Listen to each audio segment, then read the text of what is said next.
അത് ഏറ്റവും രസകരമുള്ള കാര്യം ഞങ്ങൾക്ക് ഒരു കസ്റ്റമറായിട്ട് മാസ്റ്റർ ടോംസിന് യാതൊരു ലിറ്റിഗേഷനും ഇല്ല. We have no customer. എവിടെ വേണമെങ്കിൽ ആർക്കും വേണമെങ്കിൽ പരിശോധിക്കാം. ഒരു പരാതിയില്ല, ഒരു കേസും ഇല്ല.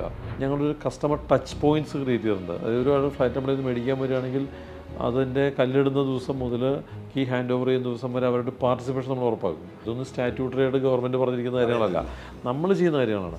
ഇപ്പോൾ തിരുവനന്തപുരത്തൊരാൾ ഫ്ലൈറ്റ് മേടിച്ചു, ഇദ്ദേഹം നാളെ എറണാകുളത്ത് പോകണം. ചിലപ്പോൾ ഒരു പക്ഷേ മക്കൾ മാത്രമായിരിക്കും, അല്ലെങ്കിൽ വൈഫ് മാത്രമായിരിക്കും. അങ്ങനെ ട്രാവൽ ചെയ്യുമ്പോൾ they can actually book our guest house. അവർ ഗസ്റ്റ് ഹൗസിൽ പോയി താമസിക്കാം. പേയ്മെൻ്റ് ഒന്നുമില്ല. അത് ഫ്രീ ആണ്.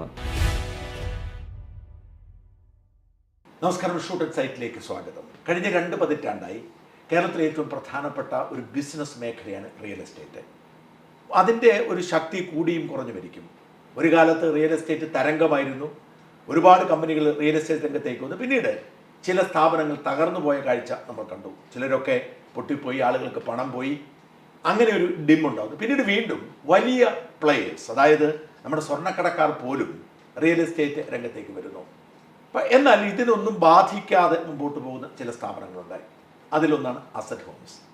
കഴിഞ്ഞ കുറേ കാലമായി, എനിക്ക് തോന്നുന്നു ഒരു 1.5 ദശകമായി കേരളത്തിൽ വളരെ സജീവ സാന്നിധ്യമായി നിൽക്കുന്ന അസറ്റ് ഹോംസിൻ്റെ ഉടമ സുനിൽകുമാർ, അദ്ദേഹമാണ് ഇന്നത്തെ ഷൂട്ട് സൈറ്റിൽ. ഇവിടുത്തെ നമ്മുടെ റിയൽ എസ്റ്റേറ്റ് വിപണിയെക്കുറിച്ച്, അസറ്റ് ഹോമിൻ്റെ പ്രോജക്റ്റുകളെക്കുറിച്ച് അങ്ങനെ വിശദമായൊരു സംഭാഷണം. നമസ്കാരം. ഞാൻ ഈ അസറ്റ് ഹോമിനെ ആദ്യം പരിചയപ്പെടുത്തും, അതായിരിക്കും നല്ലൊന്ന് പ്രേക്ഷകർക്ക്. അസറ്റ് ഹോം എന്ന് പറയുന്ന എല്ലാവർക്കും അറിയാം, പക്ഷേ അസറ്റ് ഹോമിൻ്റെ പശ്ചാത്തലം അവർക്ക് അറിയില്ല. അതുകൊണ്ട് തന്നെ ഇത് സുനിൽകുമാർ ഇതിൻ്റെ MD ആണ്. ഇതിൻ്റെ അപ്പോൾ ഇത് എത്ര കാലമായി അസറ്റ് ഹോംസ് തുടങ്ങിയിട്ട്? അസറ്റ് ഹോംസ് സ്ഥാപിക്കപ്പെടുന്നത് 2006-ലാണ്. 2006-ലാണ്. ബേസിക്കലി 18 വർഷമായി. 18 വർഷമാണ്. ബേസിക്കലി ഞാനൊരു സിവിൽ എഞ്ചിനീയറാണ്. അത് നോർത്ത് പറവൂരാണ്. ബിസിനസ് പശ്ചാത്തലം വല്ലതും ഉണ്ടോ? ഒരു പശ്ചാത്തലവും ഇല്ല. പിന്നെ എനിക്കൂടെ വീട്ടിൽ തന്നെ ആർക്കും ബിസിനസ്സുമായിട്ട് ഒരു ബന്ധമില്ല. വീടെന്ന് വെച്ചാൽ നമ്മുടെ മൊത്തം കുടുംബത്തിലും ആർക്കും ബിസിനസ്സായിട്ട് ബന്ധമില്ല. ജോലി കിട്ടിയില്ല. ജോലി കിട്ടാത്ത തന്നെയാണ് കാരണം. അങ്ങനെ ഒരു ബുദ്ധിമുട്ടുണ്ടായിരുന്നു. ഞാൻ 91 സിവിൽ എഞ്ചിനീയറിംഗ് കഴിഞ്ഞിട്ട് ഒരു കൊല്ലത്തോളം തൃശ്ശൂരിലാണ്. അത് കഴിഞ്ഞൊരു കൊല്ലത്തോളം ഞാൻ ഈ institute of human resource development authority for ഇലക്ട്രോണിക്സിൻ്റെ സൈറ്റ് എഞ്ചിനീയറായിട്ട് മോഡൽ എഞ്ചിനീയറിംഗ് കോളേജ് കൺസ്ട്രക്ഷൻ, അന്നാണ് ആദ്യമായിട്ട് പ്രൈവറ്റ് സെക്ടറല്ല, ഒരു ഓട്ടോണമസ് സെക്ഷനിൽ പോലും ഒരു എഞ്ചിനീയറിംഗ് കോളേജ് വരുന്നത്. അപ്പോൾ അതിൻ്റെ നിർമ്മാണ സൈറ്റിലായിരുന്നു ഞാൻ ആദ്യം ജോലി കിട്ടിയത്. അത് കഴിഞ്ഞിട്ട് എനിക്ക് കൊച്ചിൻ റിഫൈനറിൽ ജോലി ലഭിച്ചു. അതൊരു ട്രെയിനി ജോബാണ്. ട്രെയിനി ജോബിൻ്റെ പ്രശ്നം ചിലപ്പോൾ ഒരു കൊല്ലം കഴിഞ്ഞാൽ നിങ്ങളെ പെർമനൻ്റ് ആക്കിയേക്കാം, അതല്ലെങ്കിൽ ചിലപ്പോൾ വീണ്ടും നിങ്ങളെ കണ്ടിന്യൂ ചെയ്യിപ്പിക്കാം, അല്ലെങ്കിൽ നിങ്ങളെ പറഞ്ഞു വിട്ടേക്കാം. അപ്പോൾ ഫോർച്ചുനേറ്റ്ലിയോ ഈ രാജീവ് ഗാന്ധിയുടെ മരണവുമായി ബന്ധപ്പെട്ട് കഴിഞ്ഞപ്പോൾ ആ സമയത്തെ കൊച്ചി റിഫൈനറിയുടെ കപ്പാസിറ്റി എക്സ്പാൻഷൻ പ്രോജക്റ്റുകളെല്ലാം ഡിലേ ആയി. അപ്പോൾ അങ്ങനെ ഡിലേ വന്നപ്പോൾ ഞങ്ങളുടെ ബാച്ചിലുണ്ടായിരുന്ന സിവിൽ എഞ്ചിനീയേഴ്സിനെ ആരെയും പെർമനൻ്റ് ആക്കിയില്ല. അപ്പോൾ നമ്മളോട് പറഞ്ഞത് വേണമെങ്കിൽ നിങ്ങൾക്ക് ഒരു കൊല്ലം കണ്ടിന്യൂ ചെയ്യാം, പക്ഷേ ദർ ഇസ് നോ ഷുവർട്ടി, ഒരു കൊല്ലം കഴിഞ്ഞാലും ജോബ് കിട്ടുന്ന നിർബന്ധമൊന്നുമില്ല. അപ്പോൾ എൻ്റെ കൂടെ 2 പേരും കണ്ടിന്യൂ ചെയ്തു. ഞങ്ങൾ 3 പേരുണ്ടായിരുന്നു. അപ്പോൾ ഞാൻ ആ സമയത്ത് നമുക്ക് തോന്നി, എന്തോ അങ്ങനെ തോന്നി, ഞാൻ വീട്ടിലേക്ക് തിരിച്ചു പോയി. കാരണം പിന്നെ എന്ത് ചെയ്യാൻ തീരുമാനിച്ചു? അപ്പോൾ അവിടെ നിന്ന് പോരുമ്പോൾ പ്രത്യേകിച്ച് ജോലിയൊന്നുമില്ല. പക്ഷേ ഭാഗ്യത്തിന് അപ്പോൾ ആ സമയത്താണ് ഈ കേരളത്തിൽ ഈ റിയൽ എസ്റ്റേറ്റ് രംഗത്ത് ഫ്ലാറ്റുകളുടെ എല്ലാം നിർമ്മാണം ആരംഭിക്കുന്ന ഒരു സമയം. ആ സമയം തുടങ്ങുന്ന സമയം. അപ്പോൾ ബാംഗ്ലൂർ ബേസ്ഡ് ആയിട്ടുള്ളൊരു ആർക്കിടെക്റ്റ് കൊച്ചിയിൽ ഒരു പ്രോജക്റ്റ് തുടങ്ങുന്നതായിട്ടും അതിനൊരാളെ ആവശ്യമുണ്ടെന്ന് പറഞ്ഞപ്പോൾ ഞാൻ അദ്ദേഹത്തെ പോയി കണ്ടു. ജോലി ചെയ്യാൻ വേണ്ടിയിട്ട്. അപ്പോൾ അദ്ദേഹത്തെ പോയി കണ്ടപ്പോൾ അദ്ദേഹം എനിക്ക് ജോലി കിട്ടി. ആ ജോലി കിട്ടിയപ്പോൾ അപ്പോഴാണ് എനിക്ക് ആ ജോലിയുടെ വലിപ്പം മനസ്സിലായത്. കാരണം ഞാൻ ആ സൈറ്റിലെ എഞ്ചിനീയറാണ്. ഞാൻ ആ സൈറ്റിലെ ഫ്ലാറ്റുകൾ വിൽക്കണം, അവിടുത്തെ കസ്റ്റമേഴ്സിനെ സർവീസ് ചെയ്യണം, മാർക്കറ്റിംഗ് ഉണ്ട്, ചുറ്റുവട്ടത്തുള്ള ആൾക്കാരെ ഹാൻഡിൽ ചെയ്യണം, ലോഡിംഗ് അൺലോഡിംഗുകാരെ മുതൽ യൂണിയൻകാരെ മുതൽ എല്ലാവരും നമ്മൾ കൈകാര്യം ചെയ്യണം. ടോപ്പ് ഓഫീസറായിരുന്നു ആ പ്രോജക്റ്റ്. ഒരാളുള്ളൂ ആ സൈറ്റിൽ, ആകെ ഒരാളുണ്ട്. ചെറിയ പ്രോജക്റ്റ്, 11 ഫ്ലാറ്റിൻ്റെ പ്രോജക്റ്റ്, 3 നിലയോളം വരുന്നത്. അപ്പോൾ നമ്മുടെ റൂട്ടീൻ എങ്ങനെയാണെന്ന് വെച്ചാൽ രാവിലെ സൈറ്റിൽ വരിക, രാത്രി വരെ സൈറ്റിൽ സ്പെൻഡ് ചെയ്യുക, ഈ കാര്യങ്ങളെല്ലാം ചെയ്ത് തീർക്കുക, കണക്കൊക്കെ തയ്യാറാക്കുക, പൈസ കൊടുക്കുക. ഇത് കഴിഞ്ഞിട്ട് എല്ലാ ശനിയാഴ്ച വൈകുന്നേരം ബാംഗ്ലൂർക്ക് പോവുക. അപ്പോൾ ഞായറാഴ്ച രാവിലെയാണ് നമ്മുടെ അദ്ദേഹം മലയാളിയാണ്, പക്ഷേ ബാംഗ്ലൂർ സിറ്റിയുള്ള. അപ്പോൾ ഈ ആശീർവാദിൻ്റെ ബസ്സിന് പോവാം. രാവിലെ ഞായറാഴ്ച രാവിലെ എത്തിക്കഴിഞ്ഞാൽ നമ്മുടെ ലക്ഷറീസ് ആയിട്ടുള്ള സംബന്ധിച്ചാൽ നല്ലൊരു ഹോട്ടലിൽ പുള്ളി ബ്രേക്ക്ഫാസ്റ്റ് തരും. അത് കഴിഞ്ഞ് കണക്ക് മുഴുവൻ കൊടുക്കുക. അടുത്ത ആഴ്ചകൾ ഡ്രോയിങ്ങെല്ലാം പുള്ളി ഇങ്ങനെ വരച്ച് തരും. വേറെ ഇന്നത്തെ പോലത്തെ ഡ്രോയിങ് പ്രിപ്പറേഷൻ ഒന്നുമില്ല. പുള്ളി വരച്ച് തരുമ്പോൾ ഡ്രോയിങ് എല്ലാം കളക്ട് ചെയ്യുക, കണക്കിൽ അടുത്ത ആഴ്ചകളുടെ പൈസ തരും, അതായിട്ട് തിരിച്ചു വരിക, തിങ്കളാഴ്ച രാവിലെ വീണ്ടും സൈറ്റിലേക്ക് പോകുക. അങ്ങനെ ഒരു 8 മാസം കഴിഞ്ഞപ്പോൾ ആ പ്രോജക്റ്റ് തീർന്നു. അപ്പോൾ സത്യത്തിൽ അപ്പോൾ എല്ലാം പഠിച്ചു. സത്യത്തിൽ വലിയൊരു ജോയിൻറ്റ് വെഞ്ചർ ഡെവലപ്മെൻറ്റ് എന്താണെന്ന് പോലും അത് അവിടെ നിന്ന് പഠിക്കുന്നത്. കാരണം അതൊരു ജോയിൻറ്റ് വെഞ്ചർ ഡെവലപ്മെൻ്റ് ആയിരുന്നു. അപ്പോൾ ഒരു ലാൻഡ് ലോഡായിട്ട് എങ്ങനെ ഒരു ബിൽഡർ ജോയിൻ്റ് ആയിട്ട് പ്രൊവൈഡ് ചെയ്യാം, ഇതെല്ലാം പഠിച്ച അവിടെ നിന്ന്. അപ്പോൾ ഒരു കൊല്ലം ശരിക്ക് ദൈവം നമ്മളെ കൃത്യമായിട്ട് പഠിപ്പിച്ചു തന്നു. അപ്പോഴാണ് നമുക്കൊരു ധൈര്യം തോന്നി നമുക്ക് അതൊക്കെ ചെയ്തു കൂടിയത്. പക്ഷേ അതിനൊരു ചെറിയ സാമ്പത്തിക ആവശ്യമുണ്ട്. അപ്പോൾ സംഭവിച്ചതെന്ന് വെച്ചാൽ ഞാനും എൻ്റെ ഒരു ക്ലാസ്മേറ്റും കൂടെ ചേർന്ന് ഞങ്ങൾ അന്ന് തന്നെ ഈ ചെറിയ കോൺട്രാക്ട്സും വീട്ടിലൊക്കെ ചെയ്യും. അപ്പോൾ കൊച്ചിൻ റിഫൈനറിൽ നിന്ന് ഇറങ്ങിയതിന് ശേഷം എനിക്ക് തോന്നുന്നു റിഫൈനറിൽ തന്നെ ഒരു 4-5 എഞ്ചിനീയേഴ്സിൻ്റെ വീട് ഞാൻ കോൺട്രാക്ട് ചെയ്തു. അപ്പോൾ അത് പാരലായിട്ട് ചെയ്യുന്നുണ്ടായിരുന്നു. അത് രാത്രിയൊക്കെ പോയി നോക്കി അങ്ങനെ ചെയ്തിട്ടപ്പോൾ കുറച്ചൊരു മുതൽ മുടക്കൊക്കെ കിട്ടി. അങ്ങനെ നിൽക്കുമ്പോൾ നമ്മൾ ബാംഗ്ലൂർ തന്നെയുള്ള വേറൊരു ഇന്ത്യയുടെ ഡെക്കറേറ്റർ ഫേമുമായിട്ട് പരിചയപ്പെടാനായി. അപ്പോൾ ദേ ഓൾസോ സപ്പോർട്ടസ്.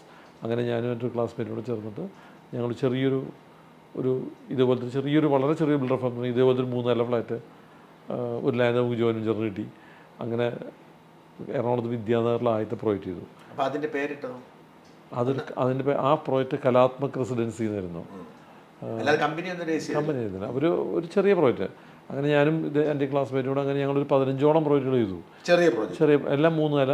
അപ്പോൾ അതിനിടയ്ക്ക് ഒരു റിസഷൻ വന്നു. ആ റിസഷൻ 98 ഒരു റിസഷൻ വന്നു. ആ റിസഷൻ വന്ന സമയത്ത് നമുക്കൊരു വലിയ പ്രോജക്റ്റ് ഉണ്ടായിരുന്നു. ഒരു ലോ കോസ്റ്റ് കുറവുള്ള ഒരു അഫോർഡബിൾ ഹൗസിംഗ് ഉണ്ട്. അപ്പോൾ നമ്മുടെ ആ റിസഷൻ പീരീഡ് അങ്ങനെ കടന്നുപോയി. കാരണം അഫോർഡബിൾ ഹൗസിംഗ് ആ സമയത്ത് വിറ്റ് പോകുമല്ലോ, അതെപ്പോഴും വിറ്റ് പോകുന്നൊരു സാധനമാണ്. അങ്ങനെ 2005 ഞങ്ങൾ സെപ്പറേറ്റ് ചെയ്യാൻ തീരുമാനിച്ചു. അപ്പോൾ രണ്ടുപേരും സെപ്പറേറ്റ് ആയി. പഴയ കമ്പനി അദ്ദേഹം കണ്ടിന്യൂ ചെയ്തു. ഞാൻ ഒരു പുതിയ സ്ഥാപനം തുടങ്ങുന്നതിൻ്റെ ഭാഗമായിട്ട് ഞാൻ നേരത്തെ സൂചിപ്പിച്ചില്ലേ ഇവരെ രണ്ടുപേരെ പരിചയപ്പെടാൻ ഇടയാവുകയും ഞാൻ മിസ്റ്റർ മുഹമ്മദ് സലീം എന്ന് പറഞ്ഞ അദ്ദേഹമുണ്ട്. അദ്ദേഹം BPL മൊബൈലിൻ്റെ CEO ആയിരുന്നു. മിസ്റ്റർ അനിലുണ്ടായിരുന്നു. അപ്പോൾ ഞങ്ങൾ രണ്ടുപേരോട് ചേർന്നിട്ടാണ് ഈ സ്ഥാപനം 2006 തുടങ്ങുന്നത്. അസറ്റ് ഹോംസ് ഉള്ള പേരിൽ തുടങ്ങുന്നത്. അപ്പോൾ ഈ സ്ഥാപനം സ്റ്റാർട്ട് ചെയ്യുമ്പോൾ ഉള്ളൊരു കാഴ്ചപ്പാട് എന്തായിരുന്നു വെച്ചാൽ അതിൻ്റെ ഒരു മാർക്കറ്റിംഗ്, സെയിൽസ് അങ്ങനത്തെ ഒരു ആംഗിൾ ഒരാൾ ഹാൻഡിൽ ചെയ്യുക, കൺസ്ട്രക്ഷൻ മുഴുവനായിട്ട് ഒരാൾ ഹാൻഡിൽ ചെയ്യുക, ബാക്കി ഇതിൻ്റെ ഒരു ഓവറോൾ ബിസിനസ് ഉണ്ടല്ലോ, അതായത് ലാൻഡുകൾ കൊണ്ടുവരിക, അതിൻ്റെ ജോയിൻറ്റ് ഡെവലപ്മെൻറ്റ് കൊണ്ടുവരിക, അതിൻ്റെ സ്ട്രാറ്റജൈസ് ചെയ്യുക, ഒരു ബിസിനസ് പ്രപ്പോസൽ എല്ലാം. അപ്പോഴെൻ്റെ ചോദ്യം, ഒരു പ്രോജക്റ്റ് നമ്മൾ നടത്തുമ്പോൾ നമുക്ക് കുറേ സ്ഥലം മേടിക്കണം, അവിടെ വലിയ തോതിൽ ഇൻവെസ്റ്റ്മെൻറ്റ്, ആളുകളുടെ കാശ് കിട്ടുമെങ്കിൽ പോലും അതിനൊരു ആദ്യം ഒരു പ്രശ്നം. അപ്പോൾ വലിയൊരു ഇൻവെസ്റ്റ്മെൻറ്റ് വേണ്ട. ആ ഇൻവെസ്റ്റ്മെൻറ്റ് നിങ്ങൾ തന്നെ കണ്ടു. അല്ല, അങ്ങനത്തെ ഒരു വലിയ ഇൻവെസ്റ്റ്മെൻറ്റ് ആ സമയത്ത് ആവശ്യമില്ല മാർക്കറ്റിൽ. അന്ന് അങ്ങനെ മാർക്കറ്റിൽ അത്രത്തോളം ആവശ്യമില്ല. കാരണം നമുക്ക് ആവശ്യമുള്ള ചെറിയൊരു ഇൻവെസ്റ്റ്മെൻറ്റുള്ള സാധ്യത നമ്മുടെ കയ്യിലുണ്ട്. പിന്നെ ബാക്കി ജോയിൻറ്റ് ഡെവലപ്മെൻറ്റുകളും ലാൻഡുകളും ഒക്കെ ഉണ്ടല്ലോ. അങ്ങനത്തെ ഒരുപാട് ലാൻഡ് നമുക്ക് ആ മാർക്കറ്റിൽ പരിചയപ്പെടുത്തിയും. അപ്പോൾ കാരണം നമ്മളൊരു 94 മുതൽ 2005 വരെ ചെയ്തൊരു എക്സ്പീരിയൻസ് ചെയ്തതിനകത്ത് ഒരുപാട് കണക്ഷൻസ്, ഒരുപാട് ലാൻഡ്. ആളുകൾ ഭൂമി തരുന്നു, കറക്റ്റ്. അവർക്കൊന്നിലും ഒരു പണമായിട്ടോ അല്ലെങ്കിൽ സ്ഥലമായിട്ടോ കൊടുക്കുന്നതിനുള്ള ബിസിനസ് അറേഞ്ച്മെൻറ്റാണ്. അപ്പോൾ അതിനകത്ത് നമ്മുടെ മേജർ ഇൻവെസ്റ്റ്മെൻറ്റ് അവിടെ കഴിഞ്ഞു. പിന്നുള്ളത് ആവശ്യം നമ്മുടെ ഇതിനുള്ള ഡ്രോയിങ്ങുകൾ വേണം, കൺസൾട്ടൻസ് ഫീസ് വേണം, ഗവൺമെൻറ് ഫീസ് വേണം.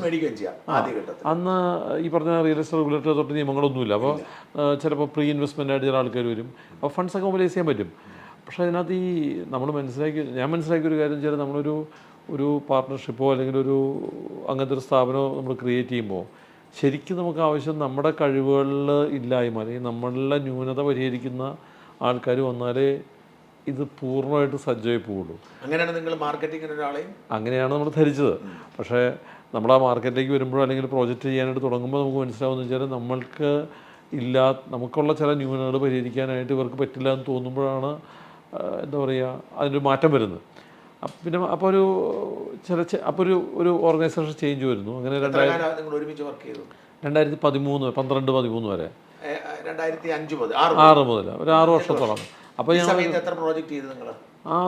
ആദ്യത്തെ പ്രോജക്റ്റ് എവിടെയായിരുന്നു?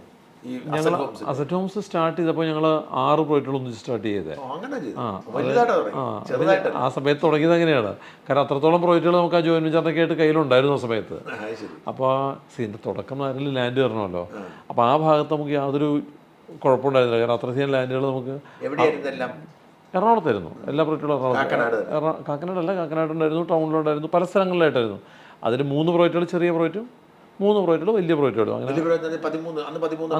12 ഫ്ലോറൊക്കെ ഉള്ള പ്രോജക്റ്റുകൾ. അപ്പോൾ അങ്ങനെ 6 പ്രോജക്റ്റുകളായിട്ട് നമ്മൾ തുടങ്ങിയത്. ഇത് തുടങ്ങി കഴിഞ്ഞ് നമ്മൾ വിറ്റ് വരുമ്പോഴും അതിൻ്റെ കസ്റ്റമർ സർവീസ് ചെയ്യുമ്പോഴും അതിൻ്റെ ലീഗാലിറ്റി സാറ്റിസ്ഫൈ ചെയ്ത് കൊണ്ടുപോവുകയൊക്കെ ചെയ്യുന്ന സമയത്ത് നമുക്ക് മനസ്സിലായത് ഇതൊരു വലിയ കസ്റ്റമർ സെൻട്രിക് ആയിട്ടുള്ളൊരു ഓർഗനൈസേഷനെയാണ് ഒരു കുറവ് ശരിക്കും എറണാകുളത്തുള്ളതെന്ന് നമുക്ക് മനസ്സിലായി. കാരണം അന്ന് കസ്റ്റമേഴ്സിനെ പ്രോപ്പറായിട്ട് ഹാൻഡിൽ ചെയ്യും, കസ്റ്റമേഴ്സിനെ പ്രോപ്പറായിട്ട് സപ്പോർട്ട് ചെയ്യുകയൊക്കെ ചെയ്യുന്ന സ്ഥാപനങ്ങൾ വളരെ കുറവായിരുന്നു. അപ്പോൾ അവിടെയാണ് ഒരു ഗ്യാപ്പ് നമ്മൾ കണ്ടത്. അതായത് ഈ വാങ്ങിക്കാൻ വരുന്ന ആൾക്കാരെ ആവശ്യപ്പെടുന്ന അല്ലെങ്കിൽ അവർ പ്രതീക്ഷിക്കുന്ന പോലെയുള്ള സർവീസ് കൊടുക്കാനായിട്ട് പല ബിൽഡർമാരും ഒന്നുകിൽ തയ്യാറായിരുന്നില്ല, അല്ലെങ്കിൽ ആ ഇൻഡസ്ട്രി എങ്ങനെയായിരുന്നു, അതിൻ്റെ ഒരു രീതി അങ്ങനെയായിരുന്നു. അപ്പോൾ അതിനൊരു വ്യത്യസ്തമുണ്ട്. അതായത് കസ്റ്റമർ സെൻട്രിക് ആവുക എന്നുള്ളൊരു ലക്ഷ്യം വെച്ചിട്ടാണ് പ്രവർത്തിക്കാൻ നമ്മൾ തീരുമാനിച്ചത്. അപ്പോൾ അത് അങ്ങനത്തെ ആ ഒരു കാര്യങ്ങളിലേക്കൊക്കെ ശ്രദ്ധ കൊണ്ടുവന്നപ്പോഴാണ് ഈ 2012 ആയപ്പോൾ ഈ സ്ഥാപനത്തിൽ നിന്ന് നേരത്തെ ഉണ്ടായിരുന്ന ആദ്യം ഉണ്ടായിരുന്ന രണ്ടുപേരും മാറിപ്പോയി. ഇല്ല, വഴക്കിൻ്റെ ഒന്നും ആവശ്യമൊന്നുമില്ലല്ലോ. കാരണം ബിസിനസ്സിനകത്ത് അങ്ങനെ ഒരു വഴക്കുണ്ടാക്കിയിട്ട് കാര്യമില്ലല്ലോ. അപ്പം അങ്ങനെ അതാണ് ഒറിജിനൽ കമ്പനി. അതായത് 94 മുതൽ 2005 വരെ ഞാനൊരു സുഹൃത്തും കൂടെ ചേർന്ന് ഇരുന്ന കമ്പനിയുടെ പേരാണ് താങ്കൾ പറഞ്ഞത്. അതാണ് കൊച്ചു കൊച്ചു പ്രോജക്റ്റ്. അത് ശരി, അത് ക്ലോസ് ചെയ്തു. അത് അദ്ദേഹം എടുക്കുക ചെയ്തത്. ആ സുഹൃത്ത് അത് ഇപ്പം അത്ര നന്നായിട്ട് പോകുന്നില്ല എന്ന് എനിക്ക് തോന്നുന്നു. ഇപ്പം നമ്മുടെ ഇതിനകത്ത് ജനറൽ മാർക്കറ്റിൽ വലുതായിട്ടില്ല. അതെ അതെ, അതിപ്പോൾ ഓരോരുത്തരുടെ ഒരു രീതികളാണല്ലോ. അപ്പോൾ അത് നമുക്ക് അതിനകത്തൊന്നും.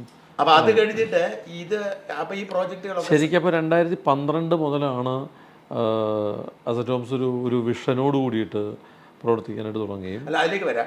ഈ 2012 വരെയുള്ള കാലയളവിൽ നിങ്ങൾ അസറ്റ് ഹോംസ് തുടങ്ങിയ സമയത്ത് നിങ്ങൾ അന്ന് പ്ലാൻ ചെയ്ത 6 പ്രോജക്റ്റ് ഏകദേശം സമയത്ത് തീർക്കാൻ പറ്റുമോ? എല്ലാ പ്രോജക്റ്റും സമയത്ത് തീർന്നു. കാരണം ആ സമയത്ത് അതൊരു നല്ല മാർക്കറ്റ് സമയമാണ്, വലിയ പ്രശ്നങ്ങളൊന്നും ഇല്ലാത്ത മാർക്കറ്റാണ്, നമുക്ക് വിൽക്കാൻ പറ്റും, പൂർത്തിയാക്കാൻ കഴിയും. അപ്പോൾ അത് പൂർത്തീകരിക്കപ്പെട്ടു. ആ പ്രോജക്റ്റുകൾ ഹാൻഡ് ഓവർ ചെയ്തു. കണ്ടിന്യൂസ് ആയിട്ട് പ്രോജക്റ്റുകൾ വന്നുകൊണ്ടിരുന്നു. ഏകദേശം ഒരു 20-25ഓളം പ്രോജക്റ്റുകൾ ഞങ്ങൾ 2012 ആയപ്പോഴത്തേക്ക് എത്തി.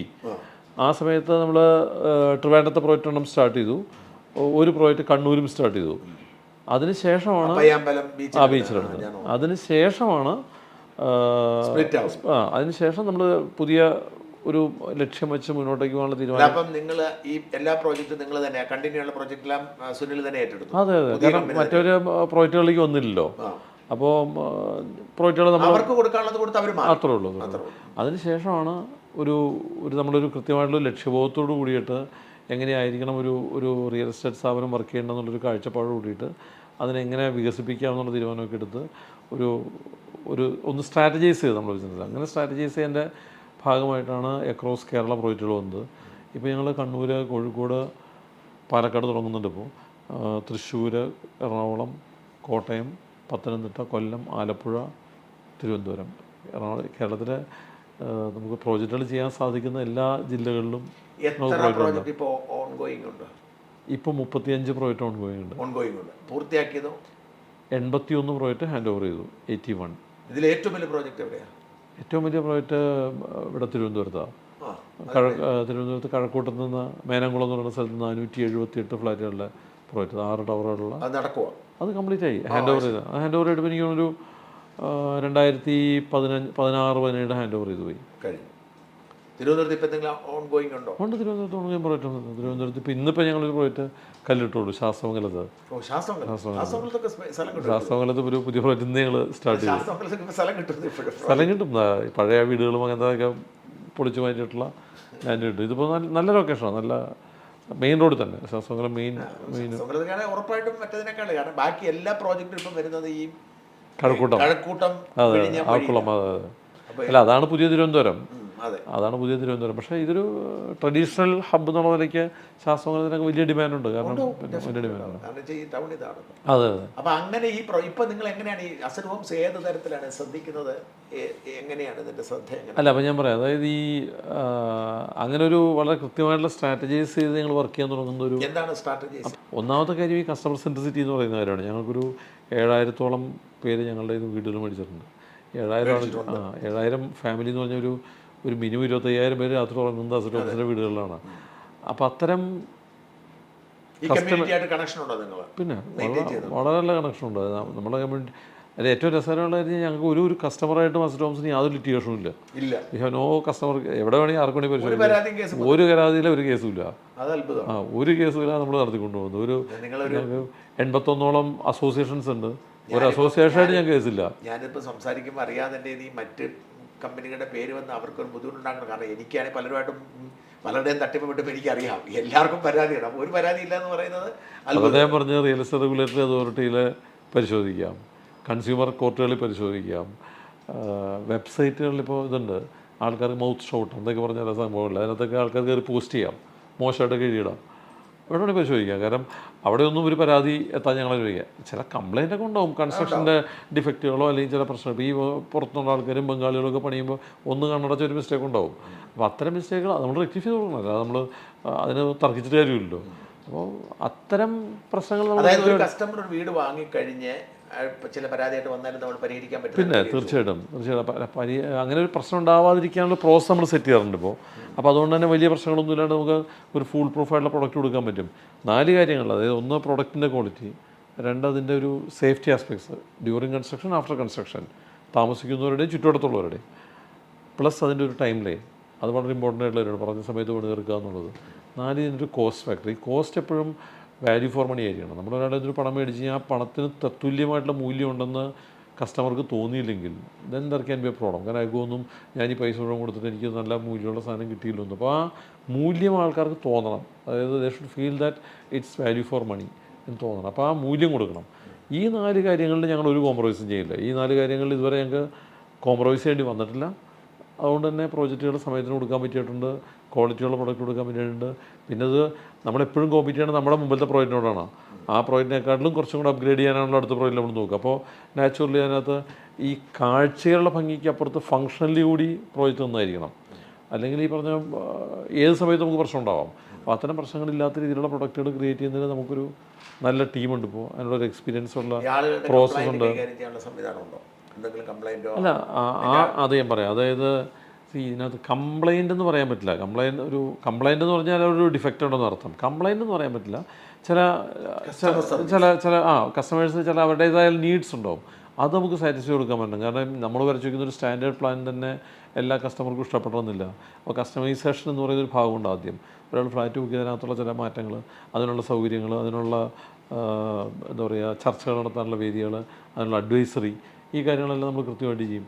അപ്പോൾ അൾട്ടിമേറ്റ്ലി അത് അയാളുടെ വീടായിട്ട് മാറുകയാണ്. നമ്മൾ വരച്ചു കൊടുക്കുന്ന ഒരു വീടിനപ്പുറത്ത് അത് സ്വന്തം വീടായിട്ട് അവർക്ക് തോന്നി തുടങ്ങുകയാണ്.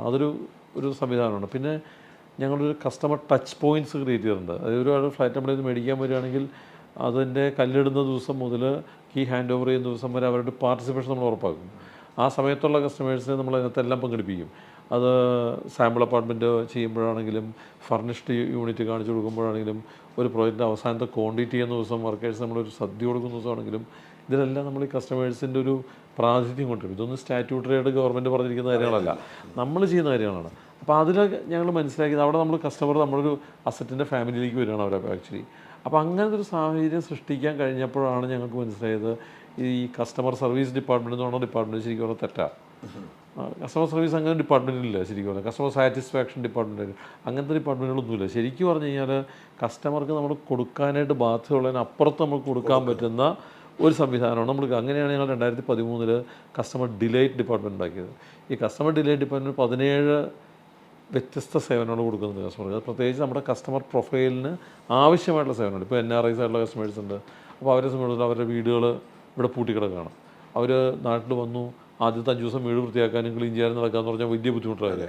അപ്പോൾ ഞങ്ങളെല്ലാ മാസവും 2 പ്രാവശ്യമോ 3 പ്രാവശ്യമോ ഒക്കെ വെച്ച് അവർക്ക് ക്ലീൻ ചെയ്ത് കൊടുക്കാനുള്ള സൗകര്യം, അവർ വരുന്ന സമയത്ത് അവരെ എയർപോർട്ടിൽ നിന്ന് പിക്ക് ചെയ്ത് അവരുടെ ഫ്ലാറ്റിൽ വീട് മേടിച്ച് കഴിയുന്നതോടുകൂടി അവസാനിക്കുന്നില്ല. അപ്പോൾ അവരെ നമ്മൾ എത്തിക്കാനായിട്ട് അവരുടെ വീട്ടിലേക്ക് അവരെ കാത്ത് ഫീസ് ഉണ്ടാവും അല്ലേ. പലതും ഫ്രീ ആയിട്ടുള്ള സൗകര്യങ്ങളാണ്. ഈ ക്ലീനിങ്ങിനെല്ലാം ഫീസുണ്ട്.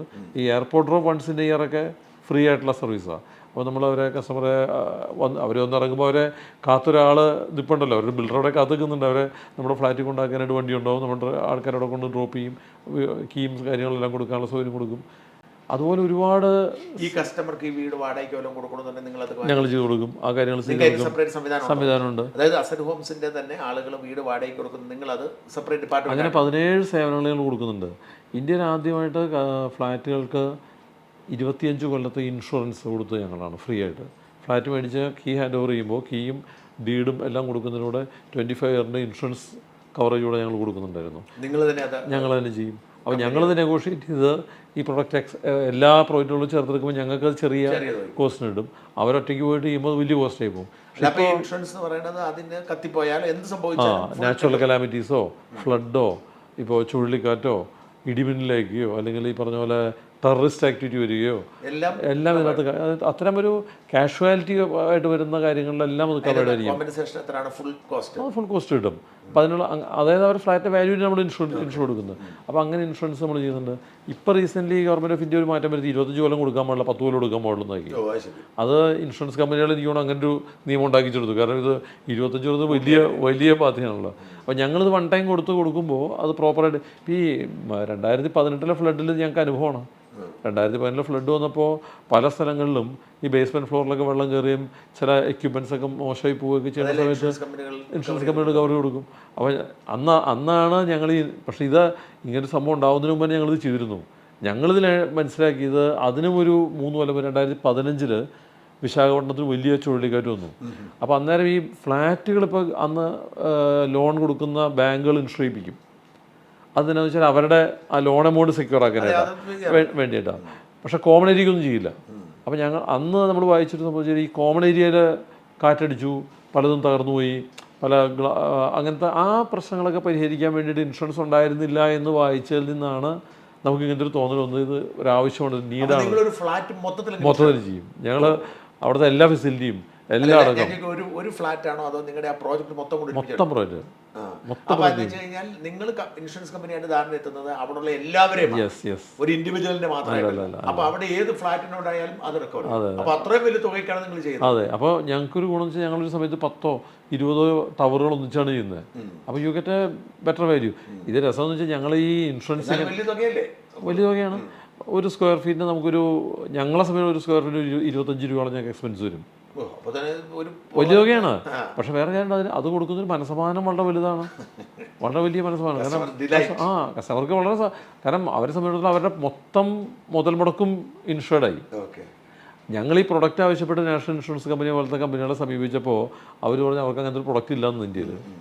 ആദ്യമായിട്ട് ഞങ്ങൾ അങ്ങനത്തെ ഒരു പ്രൊഡക്റ്റ് നമുക്ക് വേണ്ടി ഇങ്ങനെ ഡിസൈൻ ചെയ്തത്. അപ്പോൾ ന്യൂ ഇന്ത്യ ഇൻഷുറൻസിലും ഒക്കെ സംസാരിക്കുമ്പോൾ ഞങ്ങൾക്ക് ഒരു പ്രൊഡക്റ്റ് ഇതുണ്ട്. കാരണം അവരങ്ങനെ ആലോചിച്ചിട്ടില്ല അങ്ങനെ ഒരു കാര്യം ആവശ്യമായിരിക്കും. പക്ഷേ അതിൻ്റെ ഗുണങ്ങൾ ഇപ്പോൾ ഞങ്ങളുടെ ഫ്ലാറ്റ് മേടിച്ച ആൾക്കാർ ഇപ്പോൾ ബാക്കി ബിൽഡർമാരുടെ അടുത്ത് ഫ്ലാറ്റ് മേടിക്കാൻ പോകുമ്പോൾ ആൾക്കാർ ചോദിക്കും നിങ്ങൾക്ക് ഇൻഷുറൻസ് ഉണ്ടോ എന്ന് ചോദിക്കും. അപ്പോൾ നമ്മളൊരു USP ക്രിയേറ്റ് ചെയ്തോടെ, അതായത് നമുക്കൊരു വ്യത്യസ്തത മറ്റുള്ളതുണ്ടെന്നുള്ളത് ക്ലിയർ ആയിട്ട് നമുക്ക് വരുത്താൻ പറ്റും. പിന്നെ ഞങ്ങൾക്ക് ട്രാൻസിറ്റ് ഹോമുകളുണ്ട്. ഇപ്പോൾ അക്രോസ് കേരള പ്രൊവൈഡ് ചെയ്യുന്നതുകൊണ്ട് ഞങ്ങൾക്കുള്ള ഗുണം ഞങ്ങൾക്ക് കണ്ണൂരും കോഴിക്കോടും ഗുരുവായൂരും തിരുവനന്തപുരത്തും എല്ലാം ഗസ്റ്റ് ഹൗസുകളുണ്ട്. അപ്പോൾ ഒരു ഫ്ലാറ്റിൻ്റെ അല്ലല്ല പ്രോജക്റ്റിനോട് ചേർന്ന് തന്നെ നമ്മളൊരു fully furnished unit builder keep ചെയ്യുന്നുണ്ട്. അതെന്തിനാണെന്ന് വെച്ച് കഴിഞ്ഞാൽ ഇപ്പോൾ തിരുവനന്തപുരത്തൊരാൾ ഫ്ലാറ്റ് മേടിച്ചു, ഇദ്ദേഹം നാളെ എറണാകുളത്ത് പോകണം, ചിലപ്പോൾ ഒരു പക്ഷേ മക്കൾ മാത്രമായിരിക്കും അല്ലെങ്കിൽ വൈഫ് മാത്രമായിരിക്കും. അങ്ങനെ ട്രാവൽ ചെയ്യുമ്പോൾ they can actually book our guest house. അവർ ഗസ്റ്റ് ഹൗസിൽ പോയി താമസിക്കാം. പേയ്മെൻ്റ് ഒന്നുമില്ല, അത് ഫ്രീ ആണ്. ഫ്രീ സർവീസാണ്. അപ്പോൾ അവർക്ക് ട്രാവൽ ഞങ്ങളുടെ അല്ല അതിന് ലിമിറ്റേഷൻ ഉണ്ട്. ഒന്ന് പ്രിഫറൻസ് അനുസരിച്ചേ കിട്ടുള്ളൂ. പിന്നെ ഒരു സ്ഥലത്തെ ഗസ്റ്റ് ഹൗസ് നമ്മൾ ഈ പറഞ്ഞ പോലെ ഒരു വർഷത്തിൽ 3 പ്രാവശ്യം കൊടുക്കുള്ളൂ. 2 ദിവസത്തിൽ കൂടുതൽ നമ്മൾ കൊടുക്കില്ല. കാരണം എല്ലാവർക്കും താമസം വെക്കും. ഇപ്പോൾ ഈ ഞങ്ങളുടെ ഗുരുവായൂർ ഗസ്റ്റ് ഹൗസ് എല്ലാ ദിവസവും നോക്കി മിക്കവാറും. കാരണം പല സ്ഥലത്തുള്ള കസ്റ്റമേഴ്സ് നേരെ പോയിട്ട് അവിടെ താമസിക്കും, അവരവിടെ തൊഴുത് കഴിഞ്ഞ് തിരിച്ച് അവിടെ വന്ന് ഡ്രസ്സൊക്കെ മാറി തിരിച്ചു വരും. അപ്പോൾ ഈ സർവീസിൻ്റെ ഒരു അഡ്വാൻറ്റേജ് ഇതിനകത്ത് ഞങ്ങൾ ഒരു പൈസ ഇൻക്ലൂഡിങ് ഇലക്ട്രിസിറ്റിയോ വെള്ളം പോലും ഞങ്ങൾ ചാർജ് ചെയ്യുന്നില്ല. അത് ചെയ്യാത്തതിൻ്റെ കാരണം വേറെ ഒന്നുമല്ല, അവിടെ അങ്ങനത്തെ ഒരു ടൗണിൽ ചെല്ലുമ്പോൾ അവർക്ക് അവരുടെ സ്വന്തം വീട് പോലെ കരുതി താമസിക്കാനായിട്ടുള്ളൊരു സ്ഥലം. അപ്പോൾ ഈ അഡീഷണൽ കൊടുക്കുന്ന ഫെസിലിറ്റീസിൻ്റെ ഒക്കെ വെച്ച് നിങ്ങളിപ്പോൾ നിങ്ങളുടെ പ്രോജക്റ്റ് റേറ്റ് കൂട്ടുമോ? അത് വരുമല്ലോ, നാച്ചുറലി നമ്മുടെ ഓവർഹെഡ് കുറച്ച് വരും. പക്ഷേ ഞങ്ങൾ ഇത്രയും പ്രോജക്റ്റുകൾ ചെയ്യുമ്പോൾ അതിൻ്റെ എമൗണ്ട് വളരെ കുറവായിരിക്കും. അത്രയും നമ്പേഴ്സ് ചെയ്യുമ്പോൾ മാത്രമേ ചെയ്യാൻ പറ്റുള്ളൂ.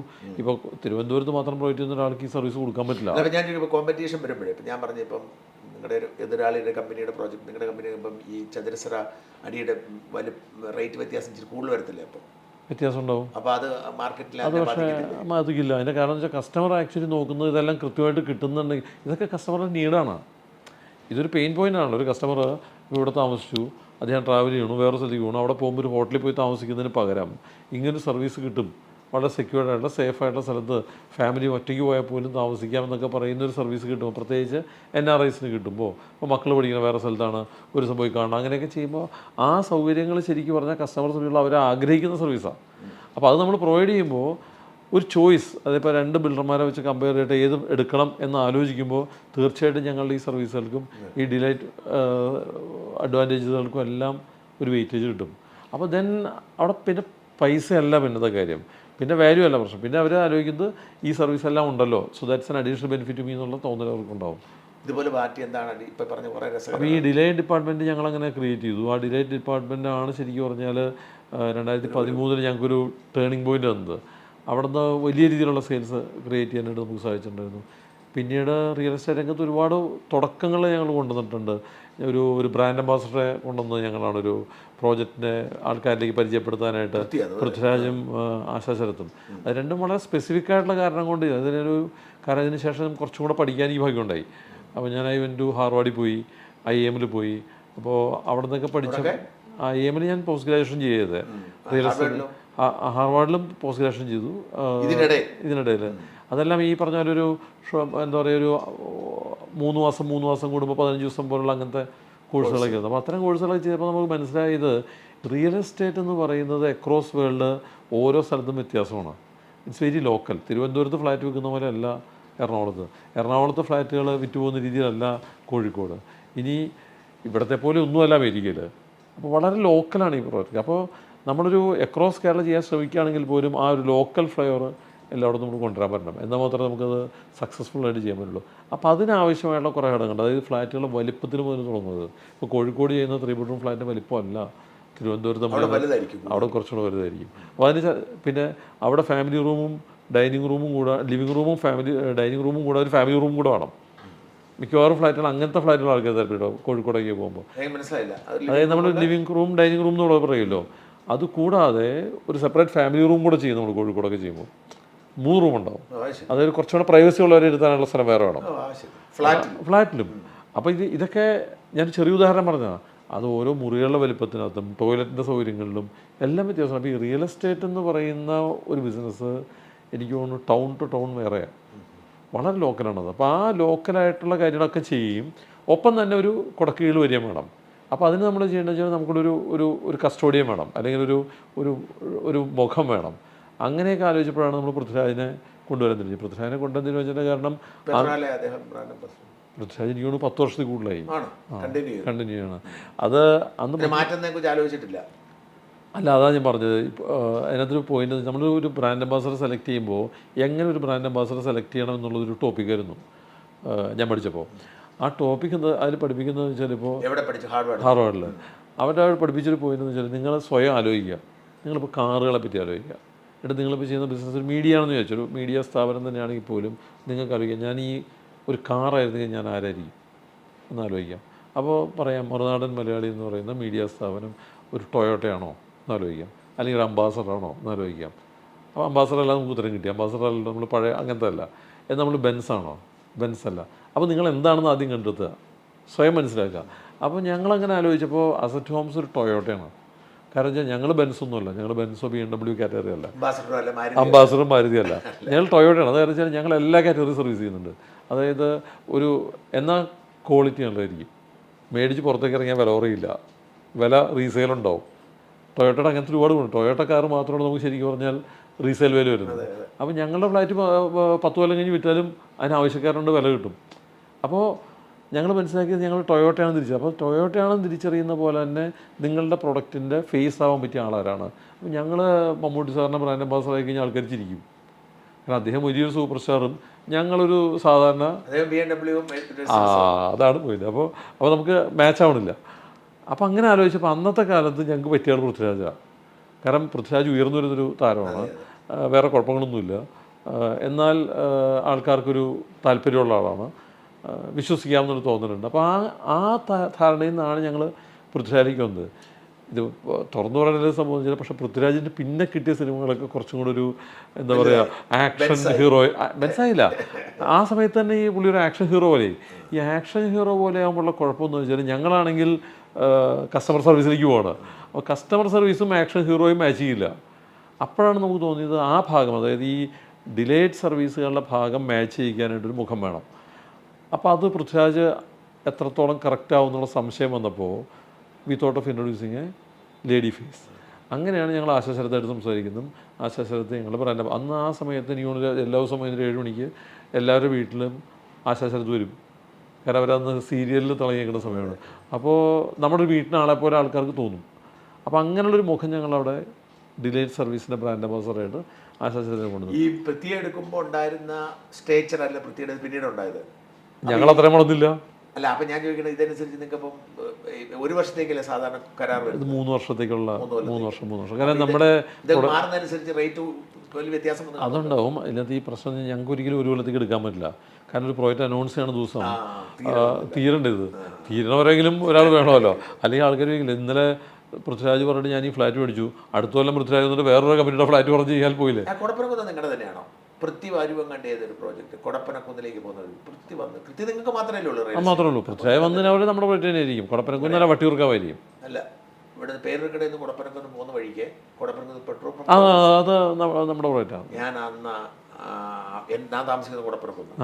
അപ്പം ഞാനിങ്ങനെ പൃഥ്വി വരും, അന്ന് പൃഥ്വി വന്നു, ഞാനത് അന്ന് ഓർക്കുന്നുണ്ടോ? ആക്ച്വലി അവിടെ ഞങ്ങൾ മറ്റേ ഇത് ചെയ്തിട്ടുണ്ട്, മറ്റേ ജാപ്പനീസ് ഫോറസ്റ്റ് ചെയ്തിട്ടുണ്ട്. ചെറിയ ഏരിയയിൽ മരങ്ങളുടെ ഒരു വലിയ അല്ല. അപ്പം എന്നിട്ട് ഈ പിന്നെ നിങ്ങൾ എന്തുകൊണ്ട് പൃഥ്വിയെ മാറുന്നതിനെ കുറിച്ച് ചിന്തിച്ചില്ല? കാരണം അല്ല, അത് അപ്പം പിന്നെ അതൊരു ബന്ധമാണല്ലോ. കാരണം പൃഥ്വിരാജ് ആക്ച്വലി ഇപ്പോഴത്തെ സ്റ്റാച്ചറിൽ അസറ്റ് ഹോംസിൻ്റെക്കാട്ടിലും വലിയ ബ്രാൻഡുകളെ ഹാൻഡിൽ ചെയ്യാവുന്ന ഒരു ബ്രാൻഡ് അംബാസഡർ തന്നെയാണ്. പിന്നെ ഇതൊരു കംഫർട്ട് ലെവലുണ്ടല്ലോ. അപ്പോൾ പിന്നെ നമ്മുടെ കസ്റ്റമർ ഇങ്ങനെ പൃഥ്വിരാജിനെ ഇതിനൊരു വലിയ ചോദ്യമുണ്ട്, പൃഥ്വിരാജിനെ കാണുമ്പോൾ അസറ്റ് ഹോംസ് ഓർക്കുമോ അതോ അസറ്റ് ഹോംസ് കാണുമ്പോൾ പൃഥ്വിരാജിനെ ഓർക്കുമോ എന്നൊരു ക്വസ്റ്റൻ ഉണ്ട്. ആ ക്വസ്റ്റൻ കസ്റ്റമേഴ്സ് സംബന്ധിച്ചിടത്തോളം അവർ അദ്ദേഹം തന്നെ എന്നോട് പറഞ്ഞാൽ US എന്തൊരു ഷൂട്ടിങ്ങിന് പോയപ്പോൾ വളരെ റിമോട്ടായിട്ടുള്ള സ്ഥലത്തൊരു ഷൂട്ടിങ്ങിന് പോയി കഴിഞ്ഞപ്പോൾ ഒരാൾ വന്ന് പരിചയപ്പെട്ടാൽ ഞാൻ അസറ്റ് ഹോംസിൻ്റെ ഫ്ലാറ്റിലാണ് ഇപ്പോൾ താമസിക്കുന്നത് എന്നാണ് പറഞ്ഞത്. അപ്പോൾ പൃഥ്വിരാജ് പറഞ്ഞാൽ they feel that I also on this company എന്ന് ധരിക്കുകയാണ് ആൾക്കാർ. അപ്പോൾ അങ്ങനെ അതുകൊണ്ട് തെറ്റില്ല. അപ്പോൾ അതിനകത്തൊരു ഓണർഷിപ്പ് ഫീല് പൃഥ്വിരാജിനുണ്ട്, പൃഥ്വിരാജിൻ്റെ പേര് നടത്തേണ്ട ഉത്തരവാദിത്വം ഞങ്ങൾക്കുണ്ട്. അപ്പോൾ അതൊരു മ്യൂച്വലി കോൺട്രിബ്യൂട്ടിങ് ആവുന്നിടത്തോളം കാലം അത് ക്യാൻ ബി കണ്ടിന്യൂഡ്.